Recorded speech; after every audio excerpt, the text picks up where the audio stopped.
Welcome to the NAHA webinar, brought to you by the National Association for Holistic Aromatherapy. To learn more about NAHA, please visit www.naha.org. Tonight's presentation topic is Essential Oils for Women's Health. This educational webinar is being presented by KG Stiles. KG Stiles is a licensed massage therapist, metaphysician, holistic health coach, and aromatherapy consultant. She provides essential oil services since 1980.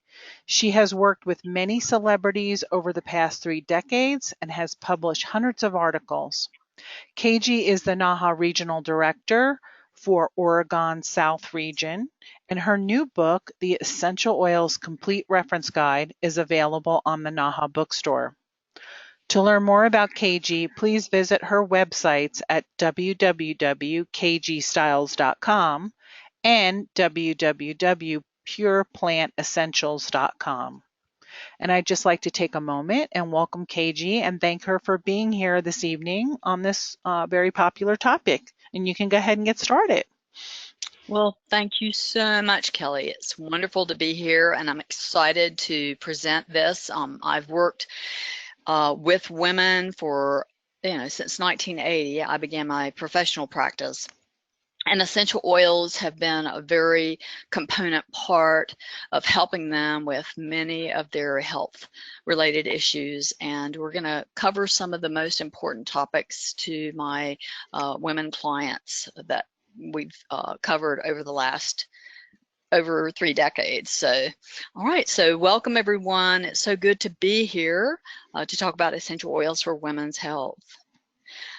So on the webinar tonight, I'm going to talk about 9 common women's health issues and the method of application to use for best results, what women have used, my clients have used that have helped them get good results, and any cautions.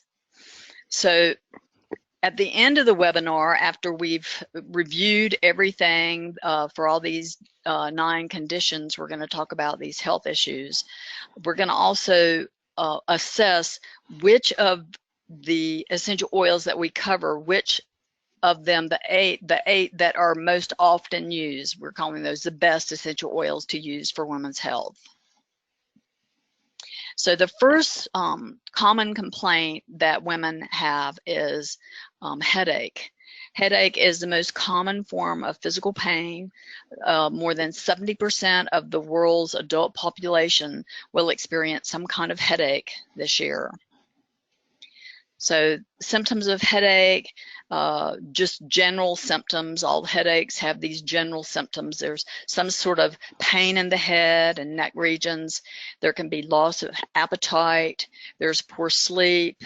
There's lightheadedness and dizziness. Now, the common method of a treatment that most people use is to get an over-the-counter pain medication, which can often have unwanted side effects. So the cause of headache can be a very, very, very wide spectrum, the things that can cause it. Some of the top things are anxiety, and then stress related to just general life circumstances, like with work, home life, your relationships, with friends and family, how your home life is, how things are going in school. Also, dehydration is often the cause of headache. So those are probably the 3 main causes of headache. There can also be toxicity, some form of toxicity in the body. Cold and flu often has a symptom of headache with it. There can be head injury, can be poor posture, where you're just not getting good circulation to the head. There can be structural deviations in the neck. There can be dental or sinus issues. There can be sleep deprivation issues. When you're sleep deprived, you can often have headache. Hunger can result in headache. Poor digestion, food allergies and intolerances, and medications, among other things. Now, there are three main types of headache. There are tension, most common, migraine, and cluster. So we're going to talk about each of those. First, tension headache is the most common, it's most often experienced. It's described as a pressure, a squeezing, vice-like pressure on the head. There's a dull, achy pain and pressure around the forehead or the back of the head and the neck. It's also referred to as a stress headache. And it's, as I said, the most common type of headache worldwide. And women are twice as likely to suffer from a tension headache as men. The next headache, type of headache, migraine headache, affects about 15% of the world's population. And it's more of often more of a recurring type of primary headache. It usually affects half of the head with throbbing pain, and it can last up to 72 hours. Now, in addition to the other symptoms we talked about, the symptoms can be mild to intense. They can also include nausea, vomiting, muscle weakness, the blurry vision, stomach pain, and sensitivity to motion, heat, light, sound, or smell. So another common thing that's associated with migraine is most people report that they have some kind of an aura, some sort of like a visual cue that signals that a migraine is about to occur. So the causes of migraine can be a little bit different. They, unlike the tension and cluster headaches, can be associated with genetic as well as environmental influences, and can actually be inherited through one's family. So also changing hormonal levels can play a role, as that fluctuation in hormones can increase pressure on the blood vessels in the brain, which can result in a migraine. Then we have cluster headaches. These are, they occur in like cyclical patterns or clusters, and they're referred to as suicide headaches. They are one of the most painful type of headaches. And the symptoms of cluster headaches are like awakening. They awaken you in the middle of the night with this intense pain around one eye or one side of your head. They often occur with some regularity, although you can go for years without having one. The symptoms are extremely intense, and they can last for 15 minutes to 3 hours, and occasionally up to a year. They only affect about 0.1% of the world's population. Now, the 7 essential oils for a headache, you know, I might mention it's best if you use your essential oils immediately at the first sign of a headache. And just even one or a blend of these oils has been shown effective as a comfort care measure for relieving tension, migraine, and cluster headaches. And you might also, so you know which oil you're responding to, you might want to actually experiment first with an individual oil to see what your response is, or client's response is. If you work with you have a clinical practice and you work with clients, to see their response, and then branch out from there with making blends and such. So generally, each of the oils that I've been using to get good results, they're analgesic pain relievers, they're vasoconstrictors, they're anti-inflammatories, decongestants, and they promote circulation as well as help shrink swollen membranes and more. As I said, one of the first places I tell my female clients to start is to hydrate. Are they hydrating? and because headache can be a sign of simple dehydration. So you want to make sure you're drinking plenty of water if you're bothered or you have clients bothered with headache. And the general guideline is have your body weight in ounces a day. So if you weigh 120 pounds, that would be 60 ounces of water. That's pure fresh water. Herb tea actually is a fluid that you can use. There are a lot of things that will dehydrate you further, like caffeine, coffee. That will actually dehydrate you. So pure fresh water is best as a general rule. So the first oil I recommend that my clients have used with good results is peppermint. It does promote relief of nausea and indigestion, which can, be symptoms or causative of headaches. It is a vasoconstrictor. It relieves congestion and promotes circulation through constricting the tissues. It's an analgesic pain reliever. And there are some cautions. I will go over all the cautions with these, all the oils that are on the webinar. Peppermint cools by constricting the blood capillaries, so you want to use it in extremely weak dilutions. A little bit goes a long way. It's also a low risk of being a mucous membrane irritant. It's also a choleretic, meaning that if there's a bile obstruction, like with the liver, that's problematic. It can increase bile production, so that's something you need to check with a doctor on. And then it can be neurotoxic if you do it regularly in large enough amounts. So the maximum dermal use level is 5.4%. And research indicates that it can aggravate GERD, which is a type of heartburn, and Robert Tisserand recommends not using peppermint oil with children under 10 years of age. So the next oil I've had good success with is sweet marjoram, and you can, you will get a handout. You don't need to really make notes. You'll have everything to refer to. I also mentioned with each of these the method of distillation, which I think is important to know, as well as some of the best areas for growing and distilling you might consider. Now, sweet marjoram is an analgesic. It's a pain reliever. It promotes deep relaxation. It's also antispasmodic. It means that means it eases all kinds of spasms. It also is very supportive for helping to release deep mental, emotional tension. It is helpful for emotional exhaustion. It's been used a great deal with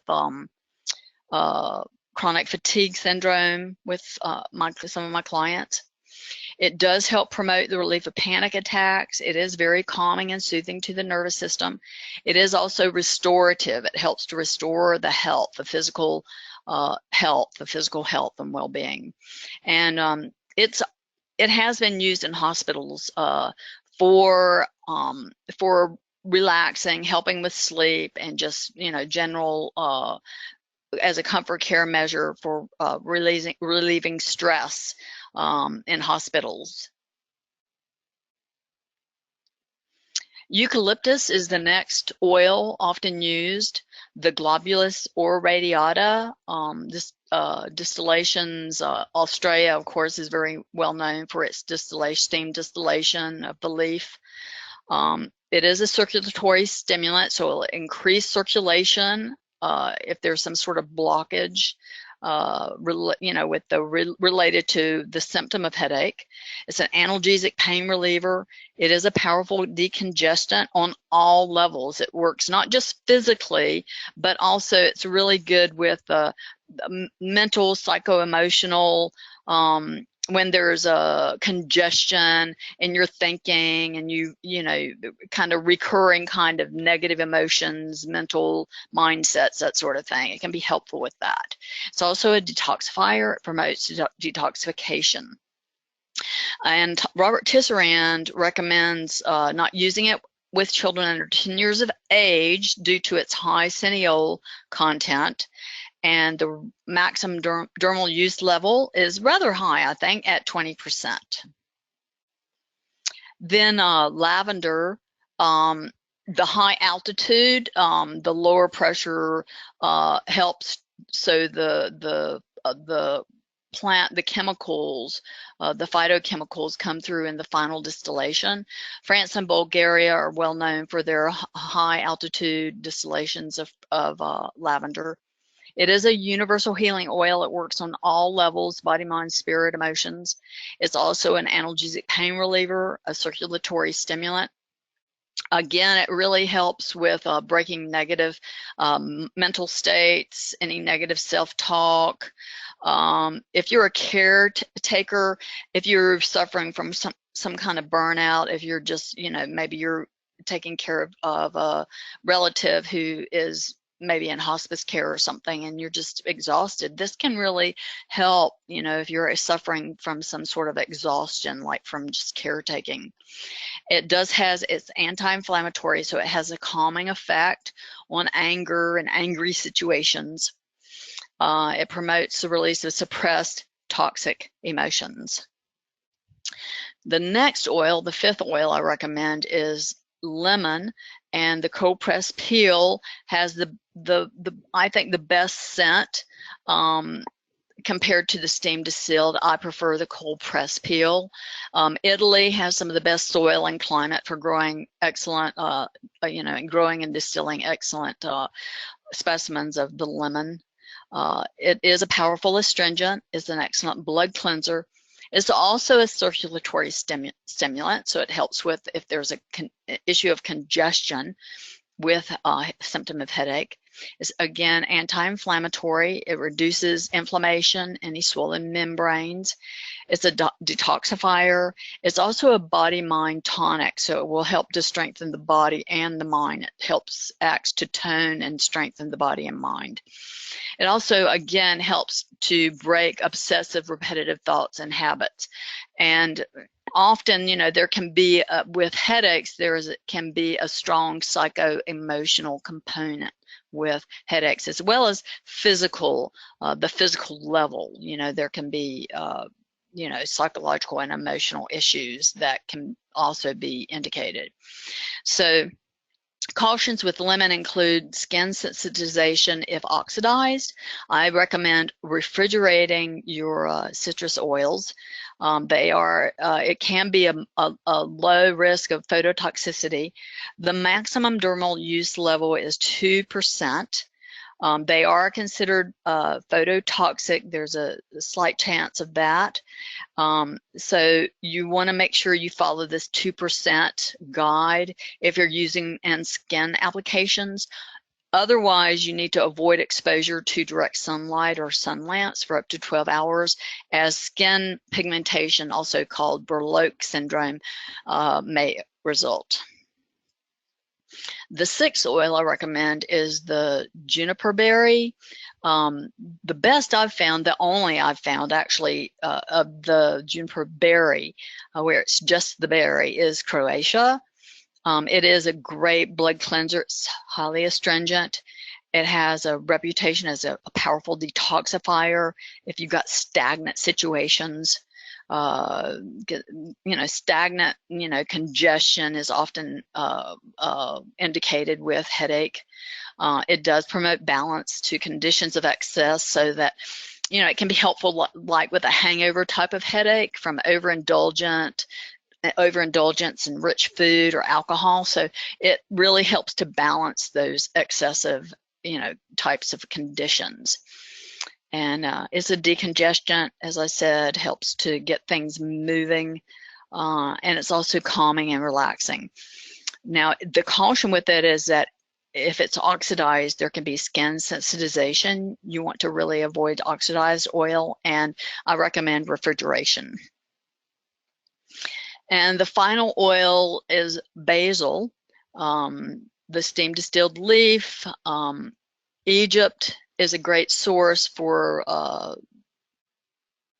fine specimens of basil. It's a nerve tonic.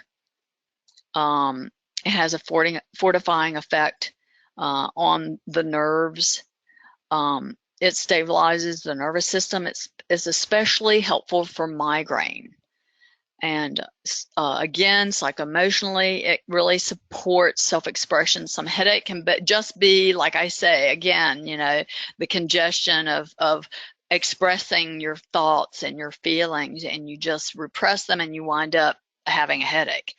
That often is with many women I speak with. They have a hard time expressing how they really feel, and it gets bottled up and they have a headache.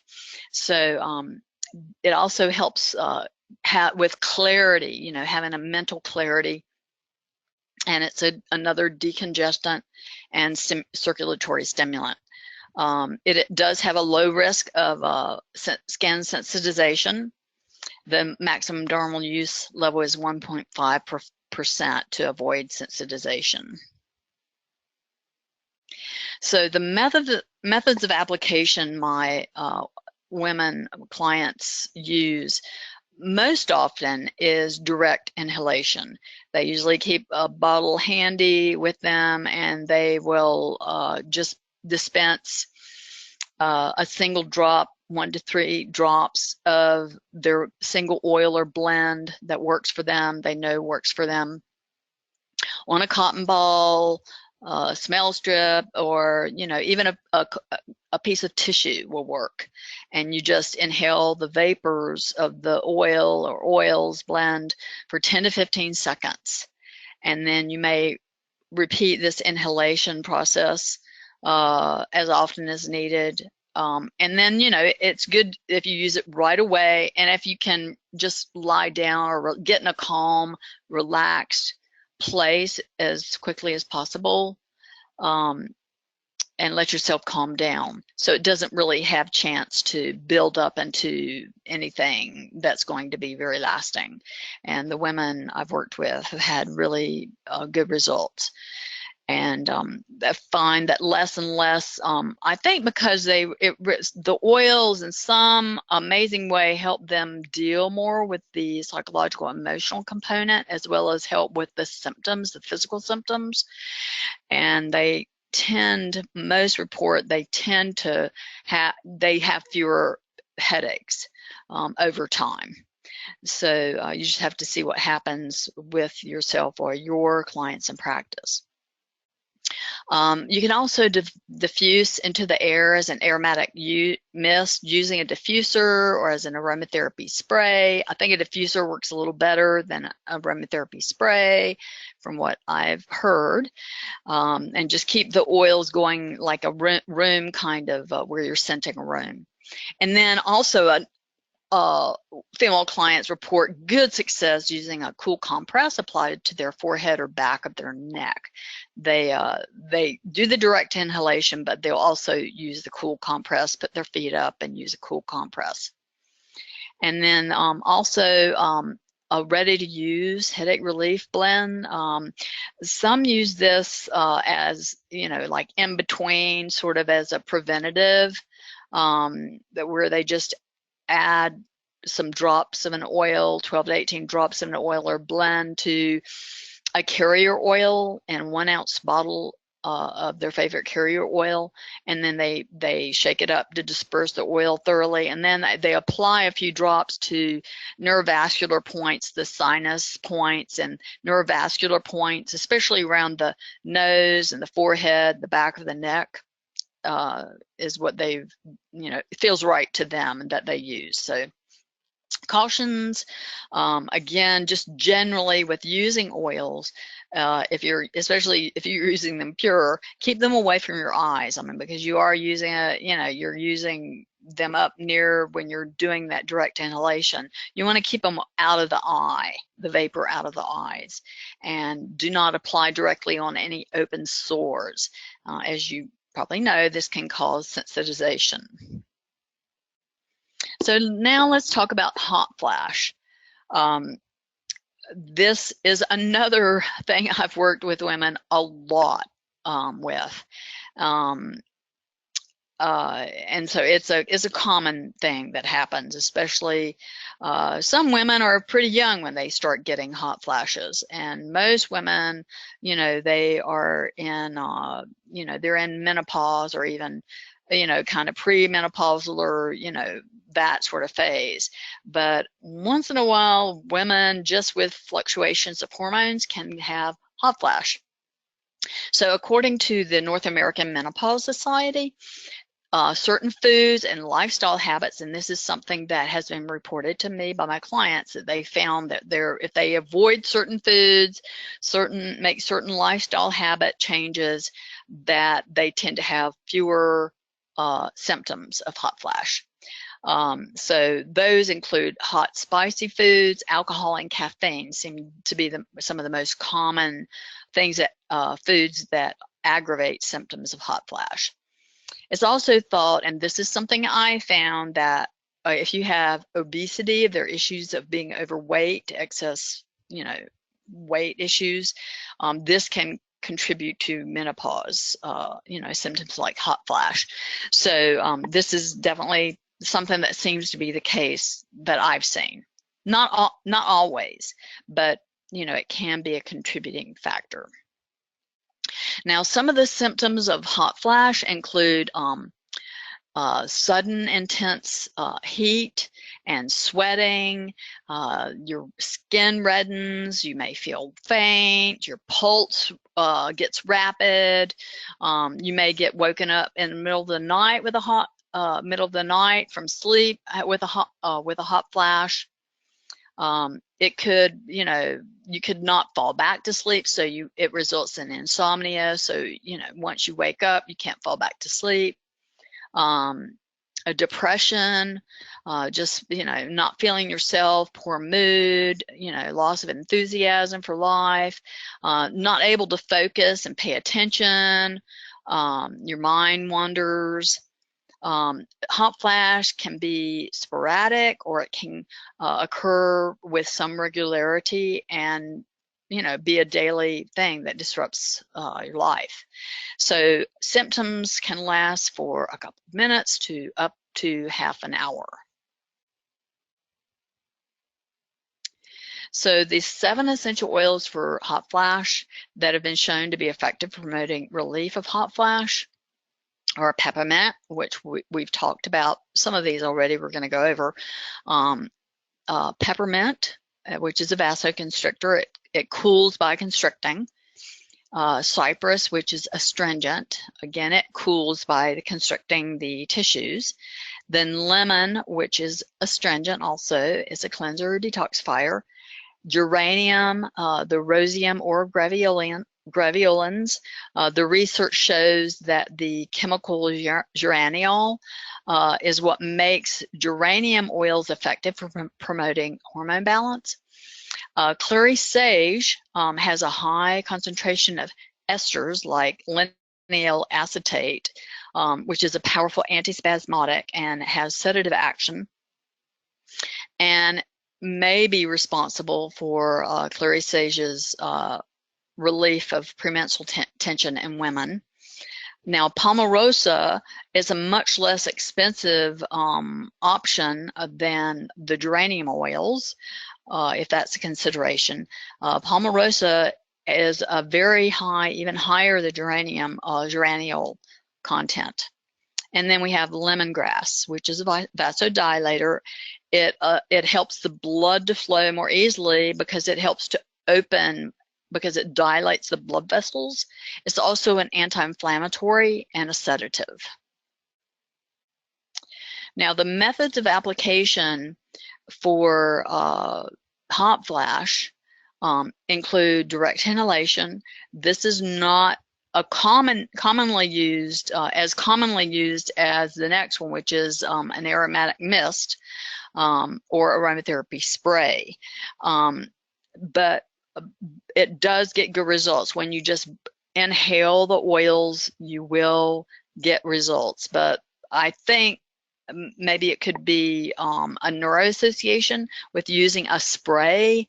Something about that has some psycho-emotional effect for helping women to cool off from hot flash. So the cautions for hot flash are peppermint, we already talked about. You can certainly review that. Cypress, You want to avoid oxidized oils. I recommend refrigeration. Lemon we talked about. Geranium, there are possible drug interaction with geranium oils. There can be a low risk of skin sensitization, and the maximum dermal use level is 17.5%. Then with Clary Sage, there is a moderate risk of skin sensitization, and maximum dermal use is 0.25%. And then Palmarosa, again, there's possible drug interaction. There's a low risk of skin sensitization, and the maximum dermal use is a bit lower than the geranium, which had dihydrogenol, is 6.5% on the Palmarosa. And then lemongrass, there is possible drug interaction, skin sensitization. You want to avoid use on damaged skin and with children under 2 years of age. The maximum dermal use level is 7%. The citral variety that I recommend that you use has it has less citral and is less likely to cause skin sensitization. So the next condition we want to cover is working to balance hormone, PMS, menstrual cramps. The endocrine glands, as you probably know, secrete hormones, and those hormones, they are electrochemicals. They're messengers, chemical messengers, which trigger the body's organs and systems and help to regulate and keep things in balance. So some of the body functions that hormones regulate are digestion, metabolism, respiration, perspiration, sleep, excretion, lactation, stress, growth and development, movement, reproduction, and mood. So that's a pretty large list of things that the hormones regulate for a greater sense of well-being. So nourishing the hormone system with proper nutrition, including essential oils, exercise, and time for rest and recovery help to keep the hormonal system naturally balanced.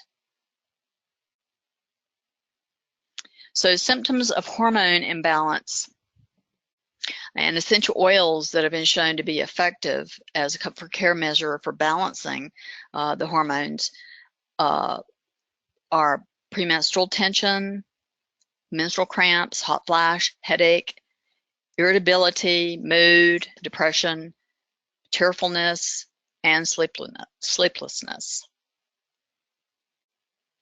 Now, the 4 essential oils that my clients have used that have been most effective for treating PMS, menstrual cramps, and generally helping with hormone balance have been the geranium oils, the rosium, or the graveolins. Again, we talked about geraniol and that being what the research shows as being what makes it effective for promoting hormone balance. We also talked about Clary Sage and its high concentration of esters already. And we talked about Palmarosa and how high it is in geraniol for helping to balance hormones. But we haven't talked about bergamot, and bergamot is especially helpful with, psycho-emotionally to promote balance to unstable emotions, which can be an issue when the hormones get imbalanced. This professor at the University of Milan, Paolo Ravesti, he conducted research and found that the essential oils, the benefits, were really good for depression, anxiety, and hysteria when using bergamot. Now, the method of application for hormone balance, direct inhalation, this has been the primary way that female clients have used the oils. They just dispense a drop or 3 of the oil or blend that they know it works for them on a cotton ball or smell strip and inhale the vapors for a few seconds, and then they repeat as needed. Now, you can also diffuse the oils into the air using a diffuser. You can also use a cool compress applied to the forehead or back of the neck.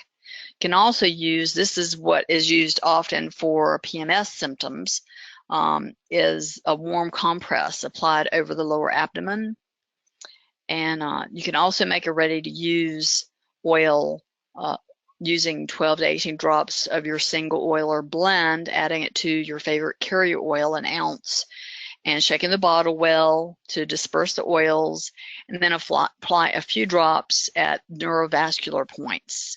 Like, you know, the thin areas, it's the area, neurovascular points tend to be areas on the body where the skin is thin, and you have the neurovascular, you have the entry point, it's close, you know, it's close to the skin. So the oil is going to, the carrier oil will take it more rapidly into that area for an effect. So that's, you know, like the wrist and the inside of the elbow, the back of the knee, behind the ears, those areas. Now, my clients have reported I've had really good results for using essential oils. For myself, I use them, and I totally overcame any hormone symptoms of imbalance using essential oils. And my clients have reported the same thing, that they have less frequent hormone symptoms of a hormone imbalance, or even symptoms stop completely.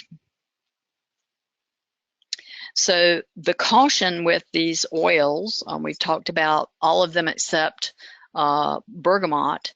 It does have a moderate risk of phototoxicity.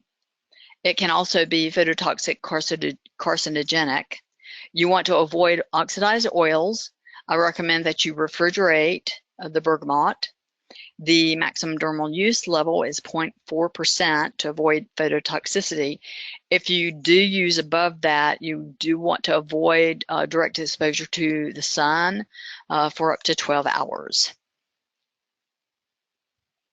Next, we're going to talk about nausea.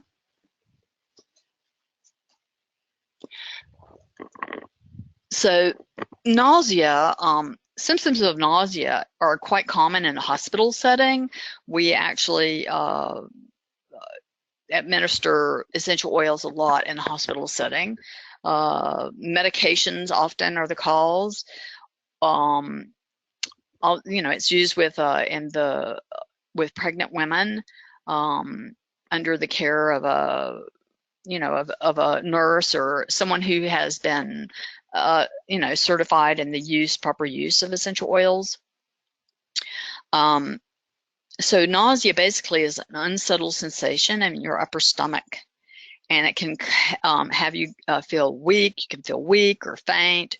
You just feel generally sick, and you know, you can feel like you want to vomit, and you feel like you have to lie down. You can't move around. You know, you have to lie down, and it can hinder your carrying on with your day.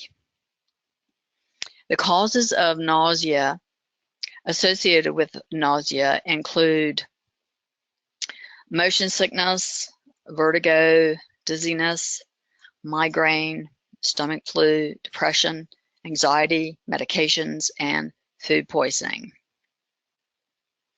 Now, the 3 essential oils, we've had good results and have been shown to be effective for promoting relief of nausea, include peppermint, because it's a regulator, it balances extremes, it's very soothing and calming, and it can provide almost instant relief for nausea. It's one of the primary ones that has been used in the hospitals I've worked with. Ginger is another one used in the hospitals for relieving nausea. In most of the programs I've worked with, there's at least 2 oils to choose from for a particular comfort care measure like nausea, because not all oils have the same, you know, are going to have the effect. So you want to have a couple of choices available. So ginger is tonic, it's a digestive, it acts to energize, ground, and stabilize, and it does have a good reputation for relieving nausea, colic, cramps, and gas. And then lemon is the other oil used for nausea. It is a cleansing and has cleansing and detoxifying properties, and excellent for relieving nausea symptoms. Helps really clear the brain and clear the head, because that's a lot of times you just feel really lightheaded, and so it really seems to help clear the head. So the methods of application for nausea, direct inhalation is what we've most often used, dispensing 1 to 3 drops of the single oil or a blend of oils. Typically we use just a single oil in the case of nausea. It seems to work best.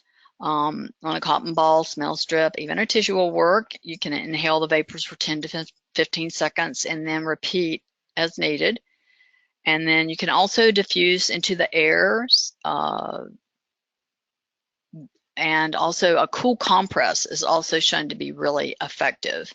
If you apply that to the back of the neck, the abdomen, the forehead.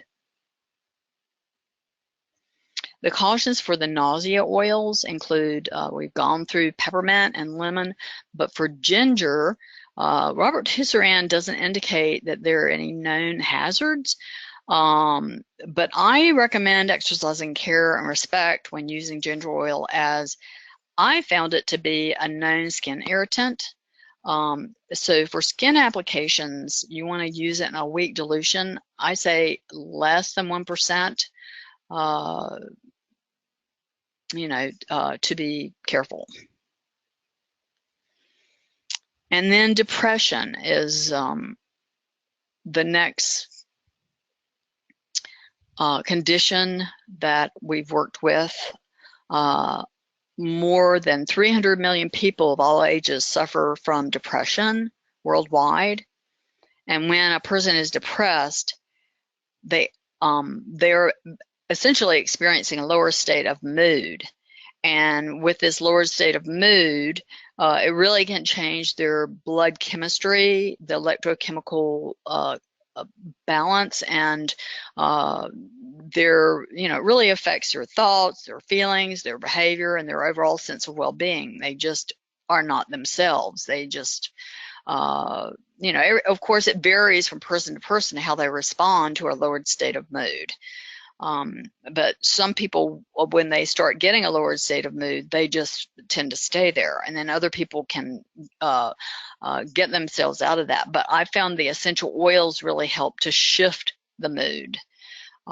So I find this to be very helpful with depression. It's been a very good comfort care measure for overcoming depression, episodes of depression. Now, the causes of depression associated with it are that it's often it's being seen now as an inherited condition, or that in one's early childhood, just some of the things one experiences, that it just gets wired in, it gets conditioned in your childhood experience, and so you stay at that sort of threshold, that ceiling. It's like you stay at a certain ceiling for how good you'll let yourself feel, kind of a thing.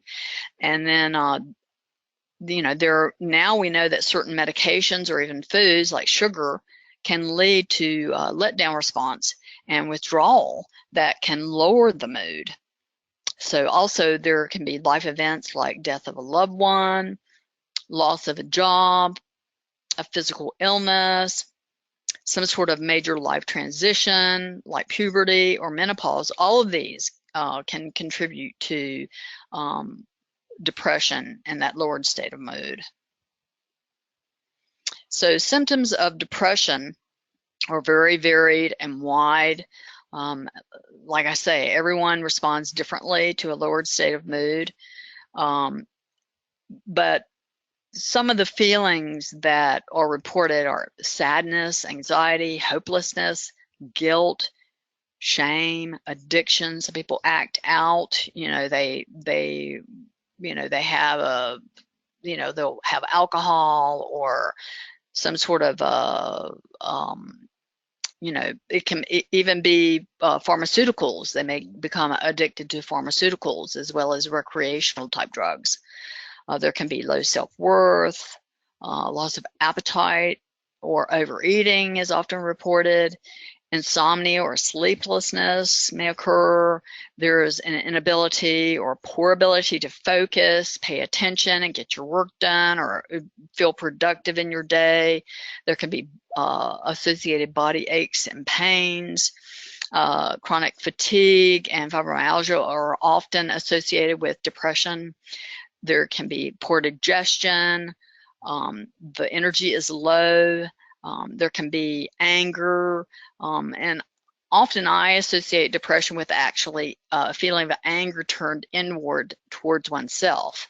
So, you may feel to withdraw from daily activities and isolate yourself from others when you're feeling these lowered states of mood and depression. So there are 6 essential oils. I've had good results in practice with my clients for relieving symptoms of depression. Sweet orange is one of the number 1. It's one of the best antidepressants in aromatherapy. It's anti-inflammatory. If there's an anger issue involved, where anger, especially, if depression is a type of anger turned inward, it helps to soothe tension. The other, lemon, we've already covered lemon before, but in this instance, its use as a body-mind tonic is really effective. And the research shows that it is one of the best antidepressants in aromatherapy.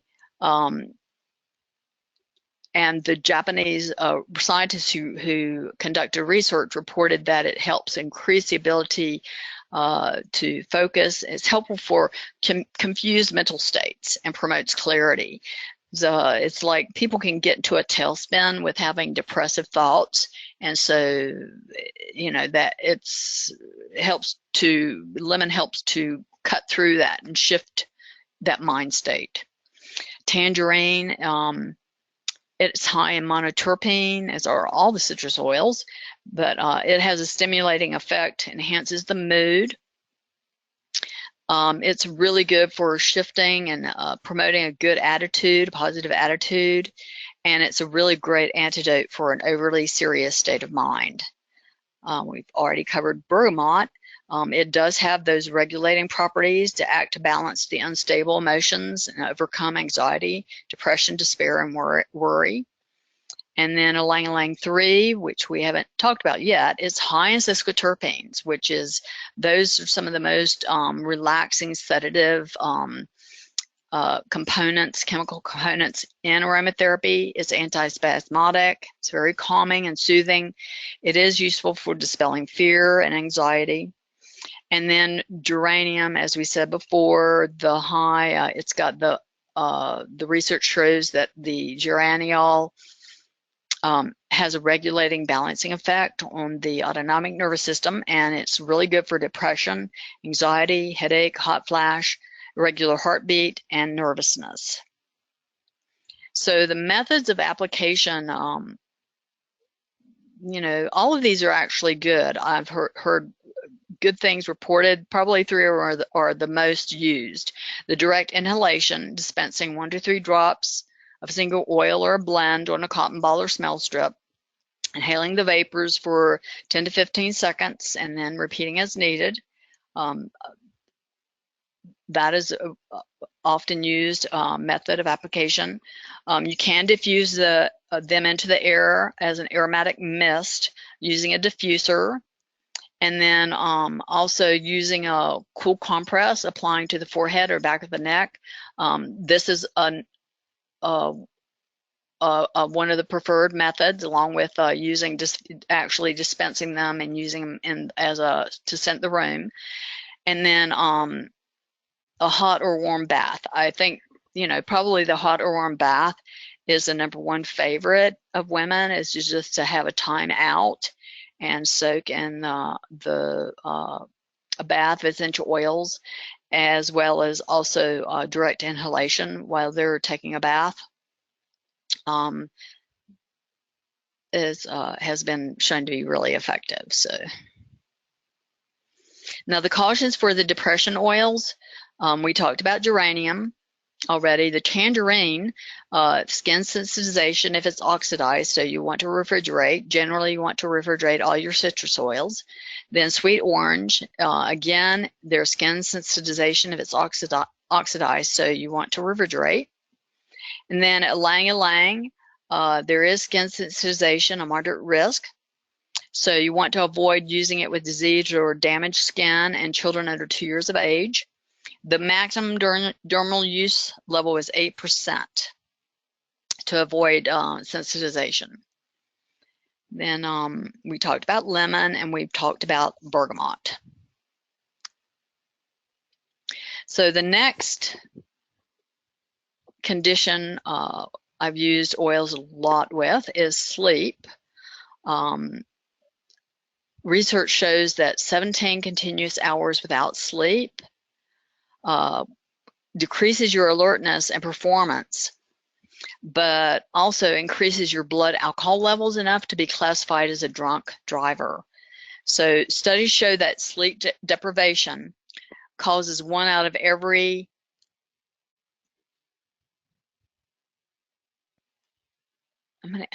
one out of every six fatal car accidents. I don't remember that number. So disastrous events like Valdez oil spill and Chernobyl have been linked to human errors due to sleep deprivation. So some sleep deprivation facts include, that one of the reasons people are deprived of sleep, we already linked these before, how sleeplessness can result in depression, but also, depression, which is a lower state of mood, may also result in sleep deprivation. So both of them can be causative agents for the other. So this seems to be, especially with women, that they're associated. So deep sleep deprivation wasn't experienced until the modern day. Before there were electric lights, people were not sleep deprived. But since having indoor lighting, people, their natural sleep cycles, they used to go to bed when it was dark outside. They go to bed, and then they would get up when the sun would rise.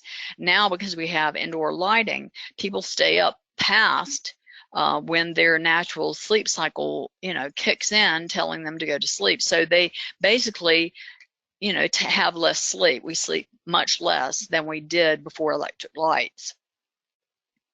So the research indicates that if it takes more than, I think it's like 5 minutes to fall asleep, it's something like that. It's 15 minutes to fall asleep, that you are sleep deprived.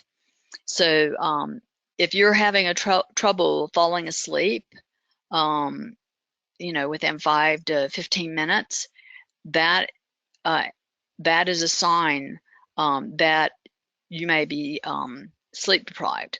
Also, when you sleep deeply, you have a dreamless sleep. There are no dreams, and that's when you get the best sleep, is when you have dreamless sleep. And that's another thing that's associated with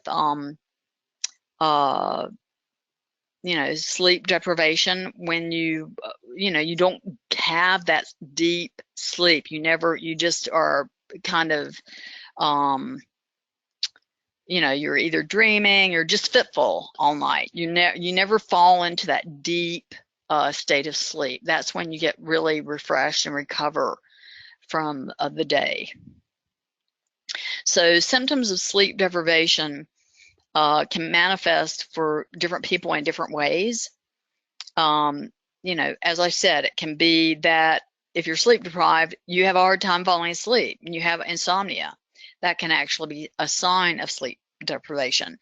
Or that you have night terrors, where you're just fitful and, you have nightmares, or just, dreams that trouble you all night and just seem to, you're fitful all night.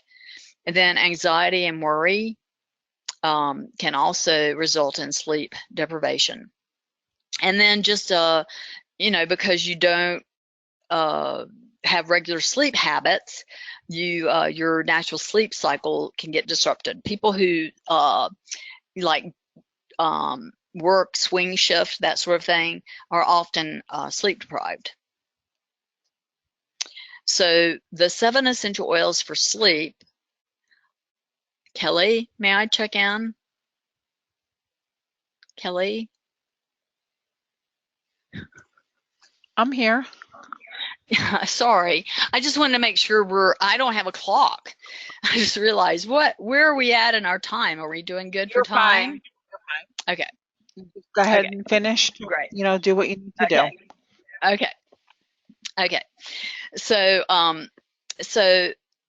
anyway, essential oils have been shown to be effective for relieving symptoms of sleep loss. Insomnia, night terrors, all the things we've been talking about. It can help calm anxiety and worry.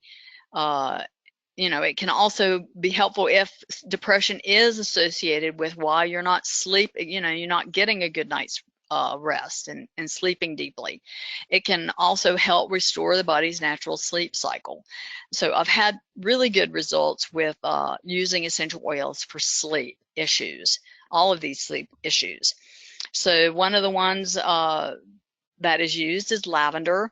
It is rich in esters, so that makes it, it's a very strong antispasmodic. It's very soothing and calming to the body and the mind and the emotions. And most people really like lavender. I do have some women who don't respond well to lavender. So it's good if you always have at least one other oil, and then when you're using a blend, that you can find some alternates, substitutions, oils you can substitute in with your blend if you want to use a blend. And as I said earlier, you may find it helpful to actually try out an oil first to see how you're responding before you start blending with other oils. You want to try out each of the oils that you want to use in a blend to see how you're responding, or how a client is responding if you're in clinical practice, before you use it in a blend. So with Clary Sage, again, it's high in esters, which we've talked about, which again is an antispasmodic. It's a painkiller. It relieves aches and pains. It's very soothing and calming, not just to the body, but also to the mind, to the psyche and the emotions. So the next oil I recommend that we've had good success with is the ylang-ylang 3. Again, it's one of the highest in sesquiterpene and aromatherapy. It is strongly antispasmodic. It has strong sedative action. It is also useful for dispelling fear and anxiety. It's really good for regulating the nervous system. And it's one of the best if there's nervousness, anxiety, anything related with the nervous system. It is one of the best oils I've found for regulating and balancing the nervous system. I like using the 3. The last fraction, the 3, is not so intensely sweet because some people don't respond very well if it's really intense and sweet. So you can adjust how much you're using, but just generally, I would recommend using the 3. It's much more a grounding, stabilizing to the nervous system than the other fractions. Then German chamomile. I prefer the German chamomile over the Roman chamomile myself. It's strongly anti-inflammatory. It's very calming and very soothing. It is a mild sedative, and it's strongly antispasmodic.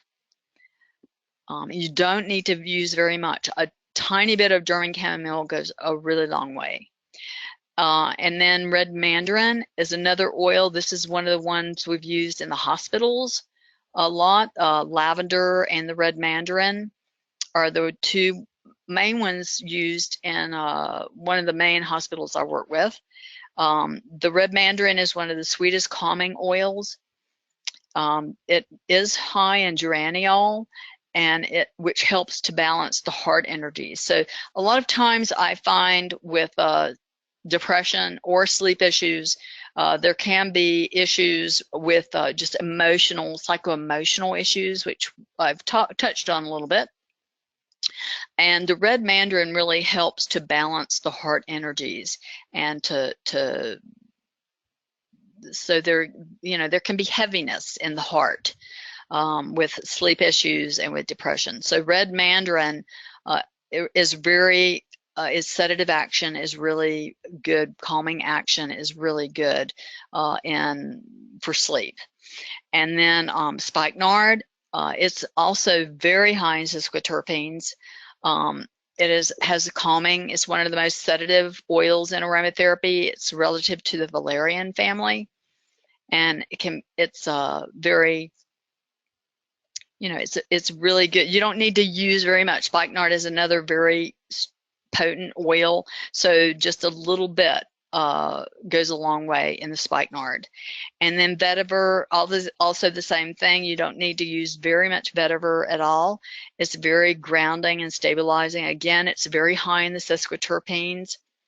I found that the esters and the sesquiterpenes are really good for sleep, for promoting sleep.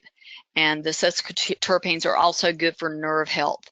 And often the nervous system, there can be with the sleep cycles can be off, and just the worry, there can be nervous system issues with sleep, sleep deprivation and issues related to sleep. So the method of application that most of my women use that they seem to do well with is direct inhalation. That's the #1 favorite way of theirs, dispensing 1 to 3 drops of a single oil or a blend of oils on a cotton ball or a smell strip, and inhaling the vapors for 10 to 15 seconds. And then you can repeat as needed. You can also, put the cotton ball or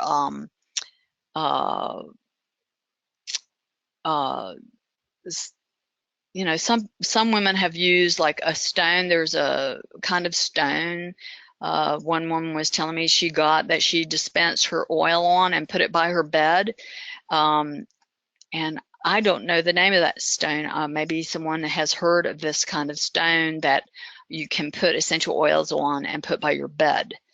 But that would be another way you could use the oil. Also diffused into the air as an aromatic mist, a diffuser, diffusing and scenting the room before you go to bed. A cool compress applied to the forehead or back of the neck. Especially if there's some sort of headache related to the sleeplessness, that is very good. And then a lot of women like to use the essential oils in a hot bath or a warm bath before bedtime. And that's another favorite way they have of using the oils, is in a hot bath or warm bath just before bed. So another issue I've worked with women with that's related to the depression, but a little bit more broad spectrum. Just this is more like feeling dispirited, the mood swings, where you just lost your enthusiasm for life. A mood, as we talked about, is a general emotional state, that can really affect the experience you have of life. It affects your thoughts, your emotions, your sense of well-being. and you just feel, it's where you feel dispirited, and you've lost your enthusiasm and zest for life. You just you don't feel motivated to get up out of bed. That seems to be one of the symptoms people talk about, is that they just can't seem to get out of bed in the morning. When you're in a good mood, things happen in life. It's just, life naturally happens. But when you get in a bad mood, you just can't seem to get in sync with life. It's like no matter what you try, and so it's it's something, again, that heaviness in the heart, where you just feel dispirited, and you could, you just wake up, and you can feel that way. You just feel like, it's pointless, it's hopeless, to get out of bed. This thing descends upon you. It's like a shadow or something that can descend upon you, and and it just triggers a bad mood. So I found the essential oils can be really good for promoting a sense of enthusiasm about life. It can shift that mind state and get you out of a mood. I find it works best if someone's been in a certain, they've been, chronically, I'm not talking about somebody who's chronically depressed. They have, where they've got some sort of imbalance going on that's been going on for some time. Not that essential oils can't be a nice adjunct, but I think you would need to be under, a doctor's supervision if you're using essential oils, and there may need to be, the person may need to be on medications, especially if, there's, feeling of, they don't want to live or something, or they want to, that sort of thing. So, but the essential oils in general can, if it's something that just is periodically somebody feels, where they don't feel motivated, essential oils can be quite effective. When one is filled with enthusiasm, filled with, when you feel that you want to get up and you feel alive, and when you feel like that, you don't feel like, you feel like you can do anything. And you look forward to each day. You go to bed looking forward to your next day, and you wake up really, you feel renewed, you've had a good rest, and you feel optimistic. You feel, you have a sense of faith, about, life's unseen adventures, what's before you that day. You have a sense that, life is for you, and so essential oils can definitely help with that kind of a mood shift in mood. Children are quite naturally filled with an enthusiastic spirit. They just will, they're in the moment, and they throw themselves into everything with wild abandon. And they, that word enthusiasm or enthusiastic actually means possessed by God's essence. And I think that's what I mean by saying you're filled with the Spirit. You feel, you feel your heart is light. You don't feel heavy in your heart. I mean, that's one of the, when I talk with people about either depression or feeling this kind of heaviness, in the heart, that's something people, often feel is that, often say is that they feel heavy in their heart, like something's sitting on their chest. So, as I said, essential oils are great for creating an ambiance, and, using them, we'll talk about methods in a minute, but a little bit more, but using them as scenting a room or wearing them as a perfume, both of those are great ways for using the oils for shifting a bad mood. And they will also enhance an already good mood. And I've seen people, you know, like one client came to see me, and I had just gotten a fresh supply of tangerine oil in, and she was in the dumps. She was in a bad mood, and she just felt terrible. She had had a terrible day, and I gave her, you know, a little bit. I dispensed a little tangerine oil for her to smell, and she immediately shifted. I mean, she just totally changed, and she, you know, she bought a bottle. um, you know, and I actually scented the room, and I kept it going for her, you know, during her session with me that day. But it totally shifted her out of a funky mood. So the 8 essential oils to lift your spirit. I don't have tangerine in here, but that might be one you would consider. Grapefruit is a antidepressant. It has antidepressant properties. It is relaxing and uplifting. It produces feelings of euphoria, and it helps your brain to feel alert.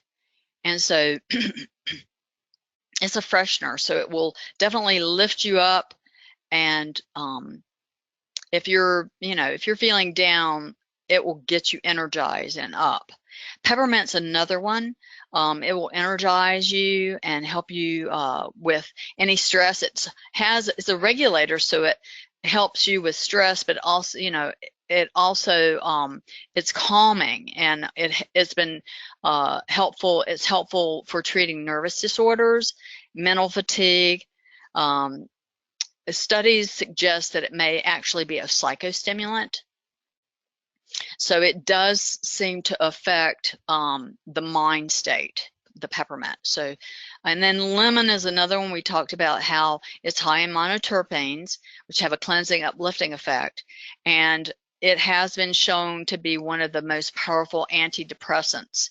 So it really does help to clear the mind and you know, promote clarity. So if you're, you know, you've got, you know, help you shift your mood. Cinnamon leaf is another one. It is a phenol, so you want to be you don't want to do excessive. We'll talk about the cautions in a minute. Excessive amounts of phenols, but it does have a rejuvenating, uplifting effect. And ylang-ylang 3, it's high in those sesquiterpenes, so it will enhance the mood. And bergamot has that refreshing effect. It's been shown through research to have a regulating effect to help balance the moods and extreme emotions. Then rose geranium is the one I recommend more than the graveolins. The geraniol content has a balancing effect on the hormonal system. I think it's that rosy component is really good for the heart, and in using it, that's the one that has been shown to be the most effective. I've used it the most. And then Clary Sage. It again can produce feelings of euphoria, and it's antispasmodic and a sedative. So I think it's kind of an intensive oil. You don't need to use very much, but it is really effective for shifting the mood. Now, the methods of application. Direct inhalation, again, seems to be a favorite way among women. They dispense 1 to 3 drops of an oil or a blend on a cotton ball or smell strip and inhale the vapors for 10 to 15 minutes and use as needed. Also, you know, as I said before, scenting a room can be very helpful, just keeping the oils going. You do want to build up. You don't want to just suddenly have scented, you know, a scent in the air and overload your nervous system. So you want to build up. And then also you can have a tolerance when you get used to smelling oils. other people might come in and say, wow, it smells really good in here, and you don't even notice a scent in the air. So just to be mindful that you can build up a tolerance where you don't notice, the scent in the air, because you don't want to overload your nervous system. Then a cool compress applied to the forehead or back of the neck can be helpful. Again, the hot or warm bath seems to be a favorite way, along with the direct inhalation, using an oil or blend of oils, whichever ones work best for you or in clinical practice. You can make a ready to use, the perfume oil. So I think wearing perfume oils is one of my favorite ways to use the oils. I just make up, you don't have to make up an ounce. You could just, to like a 5 ml bottle, that's about 100 drops. A 10% perfume would be about 10 drops of your oil or blend in that 100 drops or your dropper bottle. And then you want, if you have a blend, you want to make sure you shake it well to disperse the oils. I always like to synergize my oils if they're blended a little bit for 4 hours or so. Really, the effectiveness as a blend, as a synergy blend, it's more effective if you allow it to synergize, is what I've found. Again, you can apply a few drops at neurovascular points, behind the ears, inside the elbow, the wrists, back of the knees. So some of the cautions, with mood swing oils, we talked about peppermint. Phototoxic grapefruit is low risk of phototoxicity. There is a chance of skin sensitization. You want to avoid oxidized oil. You want to probably refrigerate all your citrus oils because they have a tendency to oxidize. They don't have as long a shelf life. The maximum dermal use is 4% on the grapefruit. Rose geranium we talked about, ylang we've talked about, Clary Sage and lemon and bergamot. We haven't talked about cinnamon leaf. There are possible drug interactions with cinnamon leaf, as it may inhibit blood clotting. There can be a moderate risk of skin sensitization, and there is a low risk of mucous membrane as a mucous membrane irritant. The maximum dermal use level is 0.6% on the cinnamon leaf. So now we're going to get off into the final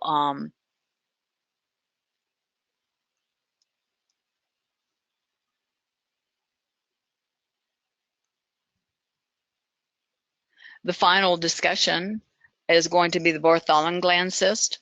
And this is something I've worked with hundreds of women, if not thousands by now. Bartholin gland is a cyst. Bartholin gland cyst is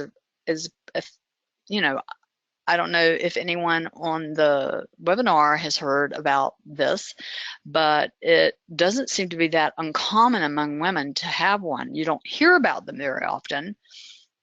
I think it's maybe a sensitive topic for a lot of women, but I am frequently asked to custom formulate blends for a variety of health concerns, and Bartholin gland cyst is one of my more common, that has been one of my more common issues that I've been consulted with.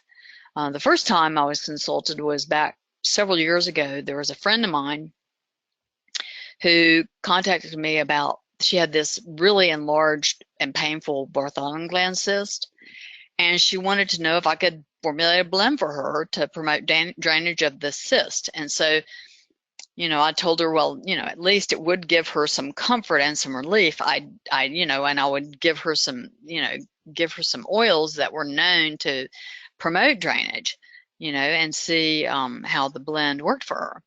So she also told me that she'd suffered from recurring Bartholin cysts for many years, but none of them had gotten as painful or as enlarged as the one that she had, which at the time was about, I think it was the size of a golf ball. So I formulated a blend for my friend, and I gave her some very simple instructions for how to use it. And I asked her to get back in touch with me and let me know how it went. And within 3 days, I heard back from her that the cyst was completely gone. And the last time we spoke, which was more than 5 years ago, she told me that she'd never been bothered with a Bartholin gland cyst since then, since using the Bartholin cyst formula that I had made for her. So I feel that this is something that I wanted to, you know, I've tried to educate and to share information about the Bartholin gland cyst, and using essential oils as an alternative or complementary form of treatment. Some of my ladies have actually been under the care of a physician while they're actually doing the Bartholin cyst formula. The usual method of treatment is quite invasive and painful. I'll talk about that in a minute. So what is the Bartholin gland? Well, the Bartholin gland, it's a tiny organ on each of the labia minor.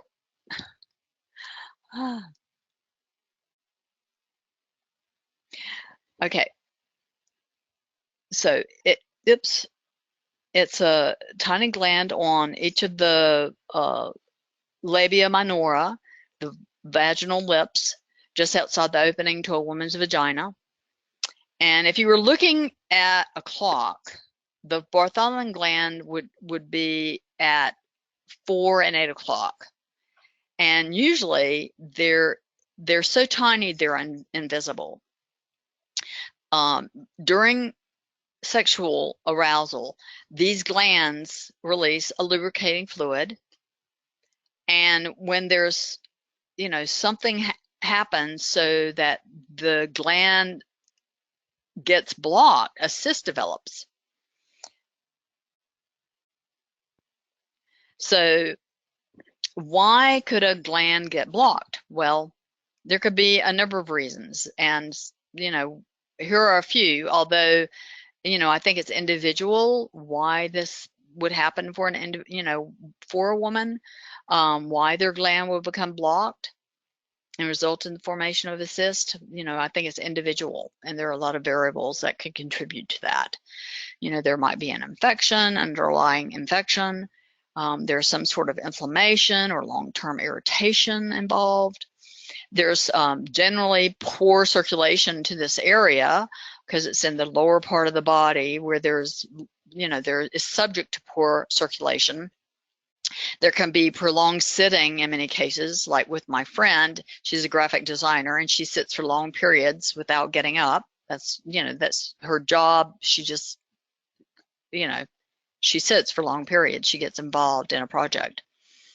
So then toxins generally will tend to drain down through the force of gravity, drain down into the lower part of the body where they can accumulate, and they get stagnant. The fluids get stagnant, and this can result in the formation of a cyst. So those are some of the, you know, ways that a blockage can occur. There can be other reasons as well. So when a blockage of a gland, Bartholin gland, occurs, there's a round swelling. They call it a cyst, and these can grow to the size of an orange. Though most of the women I've worked with actually, you know, say theirs is like either a marble or a golf ball. Although I have had some report glands the size of a large lemon that the formula has been effective with. So, and sometimes the cysts are painful, extremely painful, excruciatingly painful, and sometimes they aren't. So before I go into the oils, you know, the customary way for treating a Bartholin gland, the way, you know, if you go to a physician, is to lance the area and to extract the cyst. The problem with this is that the cyst often comes back because it's sort of like there's a hardcore seed part of the cyst that has to be removed from my experience. There can also be tendrils, ganglia off of the cyst. I had one woman who had a ganglia from a cyst down in her thigh that eventually, through using the formula as I told her and working with her, consulting with her, she was able to totally eliminate it. And as far as I know, it's never been bothered with it. She was the most complicated case of all. Most cases are pretty simple and straightforward. So anyway, I thought I would just tell you. And then the cyst comes back, and then they go through the lancing procedure again, and it gets harder every time because you have scar tissue, and it gets more involved, and it gets less likely to be effective lancing the cyst. Although I don't know what the percentage is, but lancing, it's my understanding, isn't that effective for most Bartholin gland cysts. So anyway, the 4 essential oils for Bartholin cyst that you can try that we found to be effective as a comfort care measure to drain a Bartholin gland cyst. The first one is lavender. And I go into, most women really love the scent of lavender and respond well to it. Psycho-emotionally, they just find it very calming and soothing, and they have a good association with it. And, they like that sweet floral spice aroma that it has. It is a full spectrum universal oil, so it will work with them on all levels: body, mind, spirit, and emotions, which, there's a lot of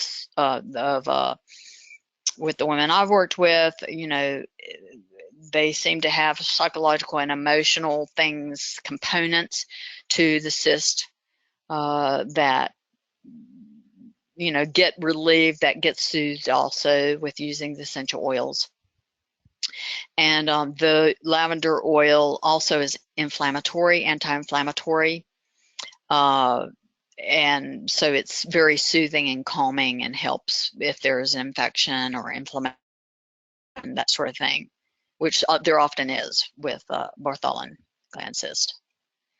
The next oil is cypress. The cypress oil, again, women really seem to really respond to the clean, fresh scent, and they like the outdoor, clear, spicy scent of the cypress. So again, it's not just the physical component of this oil for its astringent properties to drain. It's a decongestant and it's astringent, so it helps to effective for promoting the blood circulation, lymph circulation, that sort of thing.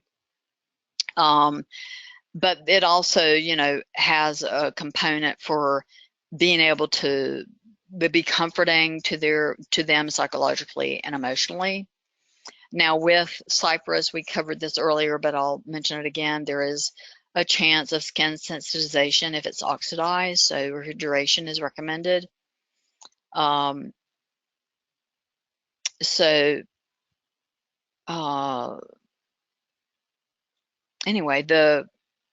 you can read more about the kinds of oils, the distillation method, and France and Spain, the Mediterranean climate has the best cypress oils that I've found.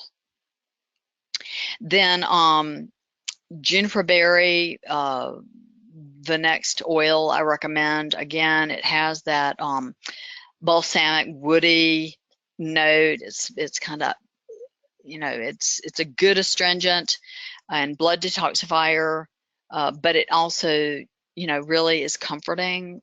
They just feel comforted by the scent of Juniper Berry. It is found in many detox blends, and it is effective for promoting excretion of toxins from the body and promoting drainage of the cyst. Again, there's possibility of skin sensitization if it's oxidized. So I do recommend that you refrigerate Juniper Berry.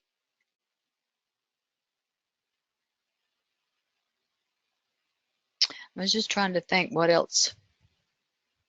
Oh, it's really good with extreme conditions, which we talked about earlier. When you have excess conditions, which I think this is sort of when you have any kind of blockage like this, you do have an extreme. The body is trying to, the body wants to heal itself. It wants to cleanse the area and free the area up, so the circulation's restored. And so it forms this cyst as a way, it's trying to, it's in its way trying to excrete some toxins or something from the area to help it to heal, to come into balance and regulate. So the Juniper Berry, because it does have this ability to regulate extreme excess conditions, I think that's one reason why it's so good. Not very much is needed with the Juniper Berry oil though. And then lemon. Lemon is, women really like the clean, fresh scent. It's a mood lifter. It calms them, but it also lifts the mood. I've already discussed the best locations are the warm Mediterranean climate of Italy, their soil. And the steam distilled variety I find is best. And the women do, as much as I get more comments about the smell, I think, of the scents of the different oils that are in the formula. These are the key oils that are in the formula I use. This is not at my exact, I'm not giving you my exact, I'm not going to give you a formula, but I am going to give you a formula, but it's just a generic formula with these 4 oils. It's not exactly my formula. So,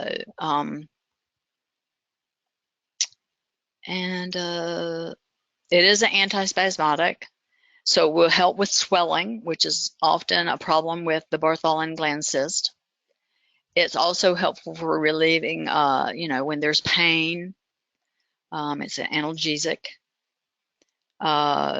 It's perfect for the Bartholin gland because it really does help with swelling and enlarged tissue. Again, skin sensitization, if it's oxidized, should be avoided. So you want to refrigerate. There is a low risk of phototoxicity. If you apply to the skin, dermal use, you want to have a 2% or less. Otherwise, you want to avoid direct sunlight. Such as if you're wearing it as a in between or something. If you decide to use it as a perfume oil or something, women do love the scent of this particular blend of oils. So the methods of application that I recommend that's been effective is you want to add, to begin with, you want to start small, just 3 to 4 drops of any one of an oil or a blend of oils and 1 teaspoon of a dispersant. Like you can use a natural unscented bath gel and then blend it into a mixture. Blend this into Epsom salt, and then with that, a 1/2 cup of Epsom salt, and then you add that to a Sitz Bath.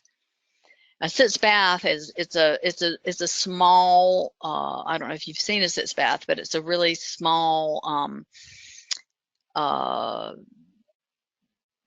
basin that you just put your bottom in, and it just, then you can isolate and concentrate the soothing effect of the formula, these essential oils, into the area where the Bartholin cyst is located. So you can use the bathtub. I have had women had success, but you do need to increase the amount of oils you use, and you need to figure that out for yourself. Women generally have reported getting, and most women do use a Sitz Bath. you know, they do report getting a much better result when they use a Sitz Bath. So I do recommend that you do what has been, or if you're working with a client in a clinical practice, that you do use a Sitz Bath. And then the waters, they should be warm and soothing, but not too hot. And then you'll want to soak for 15 minutes or longer. You're really wanting to concentrate the area. You're really wanting to, the essential oils are penetrating, and the heat will help them to be absorbed into the area. So you just really want them to get, the area to get really saturated. And then you can repeat,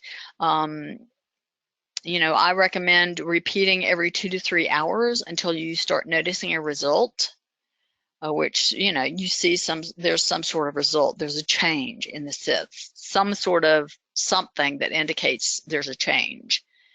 And most women report that they feel immediate relief of their cyst, how soft the tissue feels, and most report that it naturally drains after 3 to 4 days, though some report it takes longer. And I did mention the woman who consulted with me over a period of time. She was just determined not to go the route of having the cyst lanced.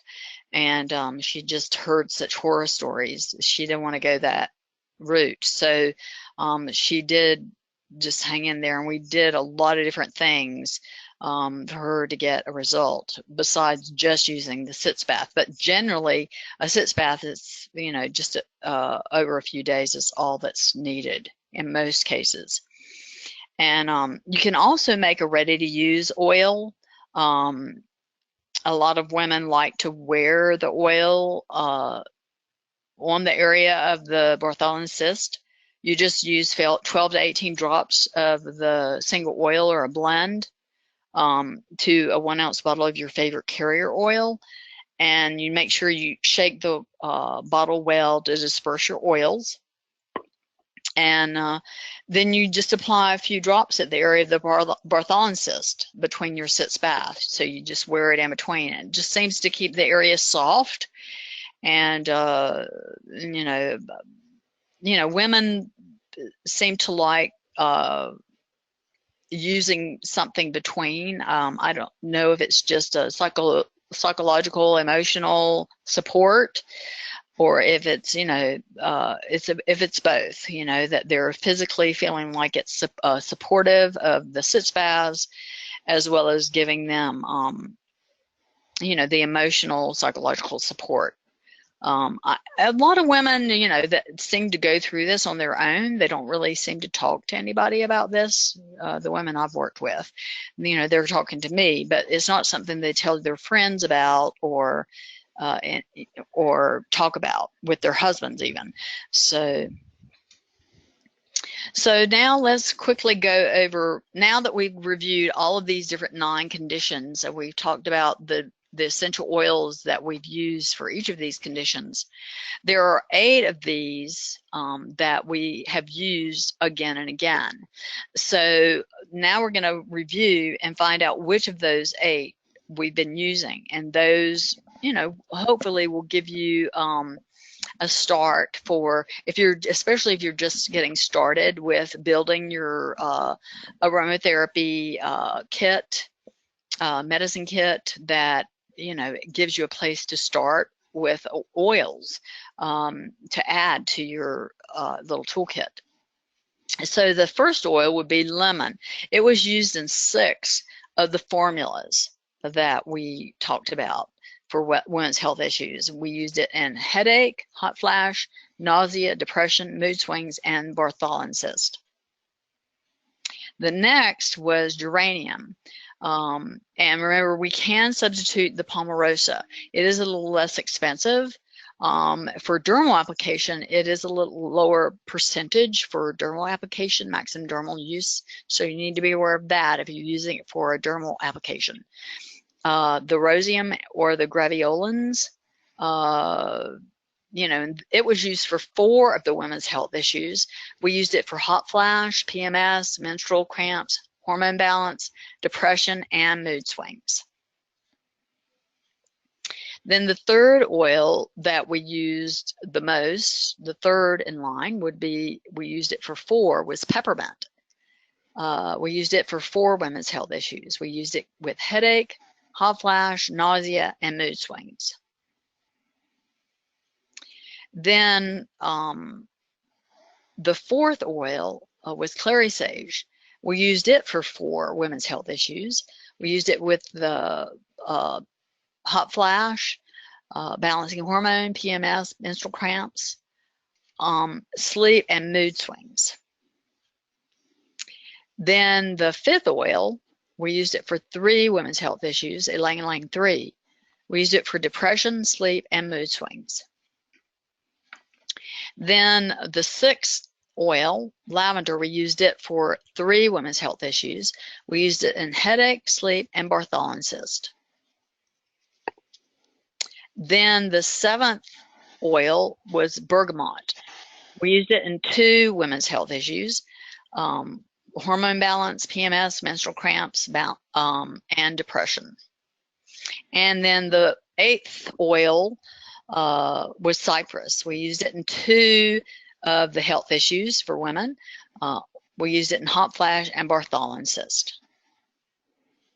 So that wraps up our webinar. Are we on time, Kelly? Okay, great. Thanks for all of that information. Really appreciate it.